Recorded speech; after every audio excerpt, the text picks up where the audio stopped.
வணக்கம். தமிழ் ஃபுட் கார்னரில் இன்னைக்கு தண்ணி கார சட்னி பண்ண போகிறோம். இந்த சட்னியோட சுவை ரொம்ப நல்லாயிருக்கும். அதே சமயம் நம்ம ரொம்ப ஈஸியாக வேகமாக பண்ணிடலாம். யூஸ்வலாக நம்ம இட்லி தோசைக்கு சட்னியை கொஞ்சமாக வச்சு தொட்டு சாப்பிடுவோம். இந்த தண்ணி கார சட்னியை இட்லி மேலேயோ அல்லது மெத்துன்னு தோசை மேலேயோ நிறைய ஊற்றி சாப்பிடும்போது அதனுடைய டேஸ்ட் பார்த்திங்கன்னா ரொம்ப சூப்பராக இருக்கும். இப்போ எப்படி பண்ணுறதுன்னு பார்க்கலாம். இந்த பவுலில் 7லிருந்து 8 காஞ்ச மிளகாய் சேர்த்துக்கலாம். தண்ணி கார சட்னிங்கிறதுனால இந்த அளவு மிளகாய் சேர்த்தா கரெக்டாக இருக்கும். இதில் வெதுவெதுப்பான தண்ணியை சேர்த்து 15 நிமிஷம் ஊற விட்டுறலாம். ஊறிட்டு இருக்கட்டும். அடுத்து இந்த பவுலில் ஒரு சின்ன கோலிகுண்டு சைஸ் அளவு புளியை சேர்த்து இதையும் ஊற வச்சுக்கலாம். இந்த மாதிரி ஊறிடுச்சுன்னா நமக்கு ஈஸியாக அரைபற்றும். புளியும் மிளகாவும் 15 நிமிஷம் நல்லா ஊறிடுச்சு. இந்த மிக்ஸி ஜாரில் நம்ம ஊற வச்ச காஞ்ச மிளகாவை சேர்த்துட்டு இது கூட ஊற வச்ச புளியை தண்ணியோடையே சேர்த்துக்கலாம். அடுத்து கல் உப்பு சேர்க்குறேன். இதை தண்ணி எதுவும் சேர்க்காம 4-5 சுற்றி எடுத்துகிட்டு வந்துடலாம். இந்த மாதிரி அரைச்சிட்டு அடுத்து இது கூட 5 பூண்டு 10 போல சின்ன வெங்காயம் சேர்த்துட்டு தண்ணி எதுவும் சேர்க்காம அரைக்கணும். நைஸாக அரைச்சிடாதீங்க, கோர்ஸாக அரைச்சிட்டு வந்துடலாம். இந்த சட்னிக்கு இந்த மாதிரி கோர்ஸாக அரைச்சாதான் நல்லாயிருக்கும். இப்போ இதை வேற ஒரு கிண்ணத்துக்கு மாற்றி வச்சுக்கலாம்.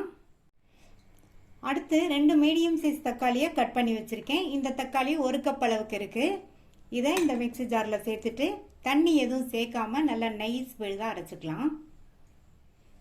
தக்காளியையும் நல்லா நைஸாக அரைச்சாச்சு. இந்த பேனில் 2 டேபிள் ஸ்பூன் நல்லெண்ணெய் சேர்க்குறேன். நல்லெண்ணெய் சேர்த்துக்கங்க, நல்லாயிருக்கும்.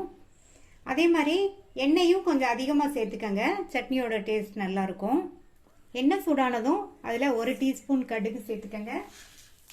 கடுகு பொரிஞ்சதும் 1/2 டீஸ்பூன் உளுந்து.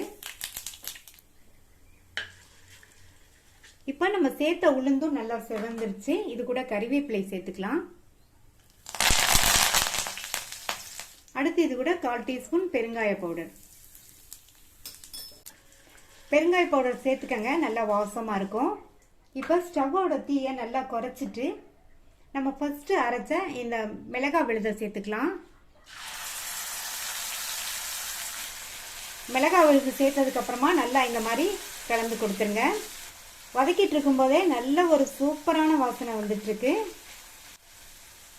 நல்லா கலந்து விட்டுட்டு அடுத்து இது கூட நம்ம பியூரியா அரைச்ச இந்த தக்காளி விழுதை சேர்த்துக்கலாம். தக்காளி விழுது சேர்த்ததுக்கு அப்புறமா மறுபடியும் நல்லா ஒரு தடவை கலந்து கொடுத்துட்டு இது கூட தண்ணி சேர்த்துக்கலாம். இது தண்ணி கார சட்னிங்கிறதுனால தண்ணி அதிகமாக தான் சேர்க்கணும். நான் 1/2 கப் அளவுக்கு தண்ணி சேர்க்குறேன். நல்லா ஒரு தடவை கலந்து விட்டுறலாம்.